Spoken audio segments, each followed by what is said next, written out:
The human skull is made up of 8 cranial bones that surround and protect the brain, and 14 facial bones that form the underlying structure of the face and support for the teeth.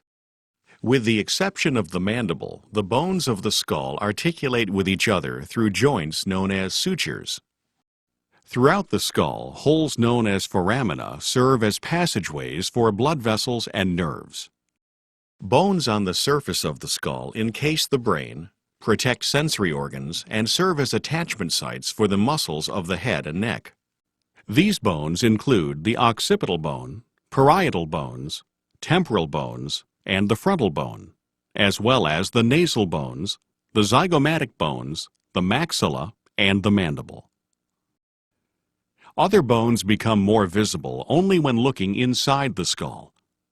The sphenoid bone makes up the anterior base of the cranium.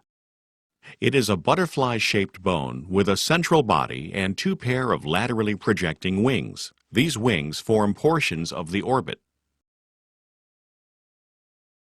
The body of the sphenoid features a depression known as the sella turcica, which houses the pituitary gland. Located between the orbits, the ethmoid bone makes up a portion of the cranial floor and also the roof of the nasal cavity. An inferior projection, the perpendicular plate of the ethmoid bone, forms part of the nasal septum. The crista galli projects superiorly from the ethmoid bone and serves as the attachment point for the falx cerebri, a dural fold. Extending laterally from the crista galli is the cribriform plate, a perforated area through which the olfactory nerves pass. The 2 L-shaped palatine bones form the posterior third of the hard palate, part of the nasal cavity, and a portion of the orbit.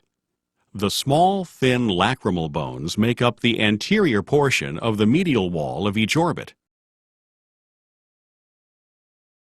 A groove known as the lacrimal groove helps to form the nasolacrimal canal, which contains a duct that allows tears to travel to the nasal cavity. The vomer is an elongated, plow-shaped bone that forms the inferior and posterior part of the nasal septum. The internal and external skull bones articulate precisely, forming an intricate structure perfectly suited to its functions.